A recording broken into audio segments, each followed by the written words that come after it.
আলাইকুম সুপ্রিয় সাংবাদিকবৃন্দ, বাংলাদেশের দেশবাসীর সব কুলাউড়াবাসীর সব।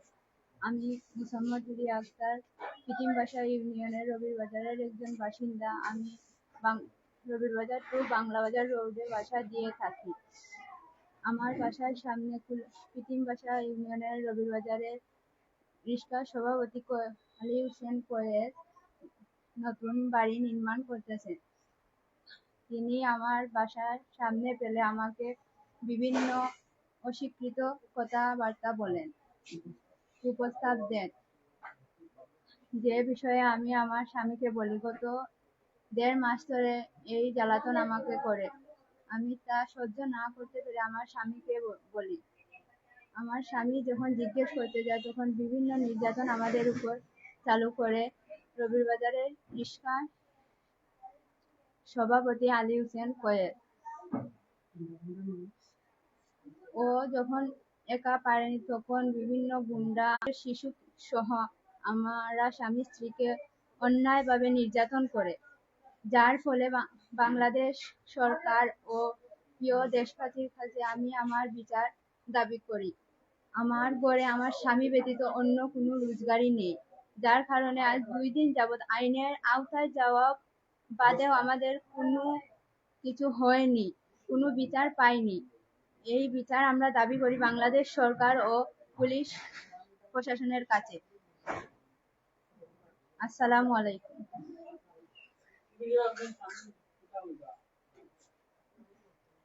আসসালামু আলাইকুম সাংবাদিক ভাই এবং কুলাউড়া দেশবাসী। আমি জাকির হোসেন, পিতিম বাসার বাড়ি আমার। আমি অনেকদিন পর রিক্সা চালাই। রিক্সা চালানোর পরে আমি বাড়িতে আইছি। বাড়িতে হওয়ার পর আমার বউরে, যে রিক্সা সভাপতি আলী হোসেন কয়েস, তাই আমার বউরে অনেক সময় কুপ্রস্তাব দেন। বাসা 2 মাস ধরে আছি, 2 মাস ধরে তাই কুপ্রস্তাব দেওয়ার পরে অন্যদিন খোয়ার পরে আমার বউয়ের সহ্য না করতে পারিয়া আমারে কইছেন। খোয়ার পরে আমি গেছি তারারে জিকানির পরে তাই মানে আমার অনেক যে বাইরে, বাসার বাইরে অনেক, তারা দুইজনে আমার অনেক মারামারি করার পরে এখানে শেষ হওয়ার পরে আমার গড় নিয়ে আইসে। নেওয়ার পরে তাই সম্বাদী পয়েন্ট বাংলা লইয়া ইয়া তাই আমার গড় অনেকভাবে অন্যায়ভাবে নির্যাতন। আমার এমন আমার স্ত্রী, আমার বাচ্চা, 1 বছরের বাচ্চা একটা রে। আজ 2 দিন যাবত আমি গড়তে উঠতাম পারি না। আমার অনেক খায় খরচ, একটা বাচ্চার খরচ, আমার গড় ভাড়া, বাসা ভাড়া, কিস্তি, এগুলো আমি কিভাবে চালাইমু?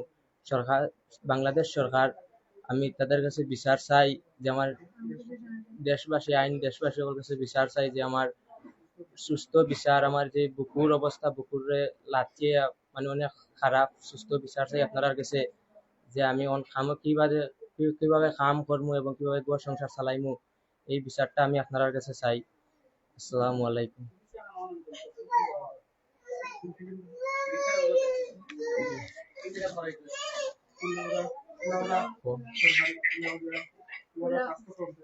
কুলাউড়া স্বাস্থ্য ফ্রম পেজ থেকে আমাদের সমস্যার প্রেসক্রিপশন নিয়ে আমরা থানায় জিডি করার পর আমরা তার কোনো বিচার পাইনি। আজ 3 দিন যাবৎ আমাদের ঘরে কোনো খাবার জিনিস, এমনকি বাচ্চার কোনো খরচ বলতে কোনো কিছু নাই, কারণ আমাদের ঘরে তো একজন রোজগারি। এই সংসার আমাদের কিভাবে চলবে তা এখন সরকার আমাদের বুঝাবে, যে এই সংসারে যে নির্যাতন, আমার প্রতি যে নির্যাতন হয়েছে, একটা স্বামীর ঘরের বউয়ের প্রতি যে নির্যাতন হয়েছে, এই নির্যাতন যেন আর কোনো অন্য মহিলার প্রতি বা কোনো মেয়ে জাতির প্রতি এরকম নির্যাতন না হয়, এই দাবি সরকারের কাছে, পিটিম বাসার সকল নাগরিকের কাছে, কুলাউড়াবাসীর কাছে এই দাবি আমি চাই। পুলিশ প্রশাসনের কাছে আমার পুরো শরীর, হাত পা, শরীরের অবস্থা নেই, যে একজন পুরুষ হয়ে কিভাবে অন্য একজন মহিলার উপরে আলী হোসেন কোয়েস যে হাত তুলে, এই যে রবিরবাজারের সভাপতি আলী হোসেন কোয়েস কিভাবে একজন পুরুষ হয়ে একজন মহিলার উপরে, স্বামীর ঘরের বউর উপরে হাত তুলে, তার দাবি চাই। কুদৃষ্টিতে কথাবার্তা বলে এবং কি কুপ্রস্তাব, বিভিন্ন জিনিস দিয়ে লোভ লালসা দেখিয়ে স্বার্থ হাসিল করতে চায়, কি জন্য এসব করা হয় তা সরকারের কাছে দাবি চাই। এই আলী হোসেন কোয়েসের এমন শাস্তি সরকারের কাছে দাবি চাই যে তাকে দেখে অন্য কোনো এইরকম আলী হোসেন কোয়েস বা অন্য যেই হোক যেন আর কোনো নারীর দিকে এইরকম কুদৃষ্টিতে তাকে এইরকম কথাবার্তি বলার কুপ্রস্তাবের সাহস না পায়। এতটাই সাহস পেয়েছে যে গড়ে ঢুকে আমার স্বামী সহ আমাকে মারধর করে। আমার স্বামীর অবস্থা বলতে দেশবাসীর কাছে কি বলবো, সে এখন উঠে দাঁড়ানোর মতো অবস্থায় নেই। তার বুক সমস্ত শরীর, এমন সমস্ত শরীরের কোনো অবস্থা নেই। এই অবস্থায় আমার ঘর সংসার বাচ্চার খরচ এটা কিভাবে চলবে? আমার মাসে কিস্তি আছে, বাসা ভাড়া আছে, এইসব কে চালাবে আমাদের? পুলিশ প্রশাসনও তার এখনো কোনো একটা ইয়ে নেই। আমার বাসায় চেগে গেছে, তবে আমার ঘরে কোনো একটা জিনিস নেই, তার কোনো কথাই বলতে পারে না। আমার সমস্ত শরীরের অবস্থা নেই যে বাচ্চাটার আমি পুড়ে নিয়ে যে রাখবো, তেমন কোনো অবস্থা নেই। সরকার তার কি বিচার করলো 2 দিনের মধ্যে? আমরা তো আইন প্রশাসনের কাছে গেছি, কোনো এখনো ফলাফল পাইনি। যে ঘরে খাদ্য নেই। কাল রাত্রে আমার বাবা অটো রিক্সা চালায় সরকারি আবাসনে থাকে। আমার জন্য যথেষ্ট পরিমাণ যা পারে রাতের জন্য খাবার আনছে, কিন্তু আজ যে দিন ধরে আমরা না খেয়ে আজ সন্ধ্যা এখন পর্যন্ত কোনো খাদ্য যায়নি। কারণ আমাদের ঘরে তো একজন রোজগারি, সে তাকে যে অবস্থা করে রেখেছে, সে কিভাবে কি করবে? এমনকি আমার সম্ভব হয়নি যে ঘরে যে কিছু টাকা থাকবে যে তাকে কিছু ঔষধ দেবো, এমনও সম্ভব হয়নি।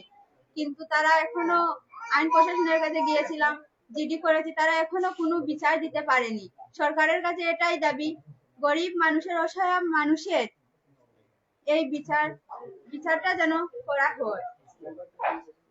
মেম্বার, চেয়ারম্যান, বাংলাদেশের সকল এমপি, মন্ত্রী, মিনিস্টার সবার কাছে এই দাবি। রবির বাজারে বিশেষ করে পিতিমবাসা ইউনিয়নের মেম্বার, চেয়ারম্যান, এমপি, রবির বাজারের সকল বাসিন্দার কাছে এই দাবি যে তাদের এলাকার একটি মেয়ের উপর নির্যাতন করেছে, আর যে অন্য কোনো মেয়ের উপর করবে না, তার কি ইয়ে আছে? কুপ্রস্তাব দিয়েছে, তার কি প্রমাণ আছে যে অন্য কোনো নারীকে দেবে না? আমার আমার এতটাই সাহস বেড়েছে যে আমার শরীরে সে হাত দিয়েছে, শরীরে হাত দিয়ে টান মারে, যা আমি প্রত্যাখ্যান করে আমি তার কথায় রাজি না হওয়ায় আমার স্বামীকে বলায় এই অবস্থা। মারধর, বিভিন্ন কিছু। আমার ছোট 1 বছরের শিশুকে আমার কুল থেকে টান দিয়ে ফেলে দেওয়া হয়। তাও পুলিশ প্রশাসন, স্বাস্থ্য কমপ্লেক্সে গিয়ে প্রেসক্রিপশন নিয়েও তার কাছে গিয়ে কোনো বিচার মিলেনি এখন পর্যন্ত। আমার এই দাবি, বাংলাদেশ সরকার, আমার কুলাউড়া থানার সকল সাংবাদিক ভাইবৃন্দ, বাংলাদেশ সরকার, পিতিমবাসা ও রবির বাজারের সকল জনগণের উদ্দেশ্যে আমি এই দাবি চাই যেন আমার প্রতি যা হয়েছে অন্য কোনো মা বোনদের প্রতি যেন তা না হয়। এমন একটা বিচার হোক যে বিচার থেকে অন্য যে আলী হোসেন কয়েস আমার প্রতি যা করেছে, অন্য আর যাদের এরকম কুদৃষ্টি, তারা যেন ভয় পায়, তারা যেন আর সাহস না পায় এরকম করার।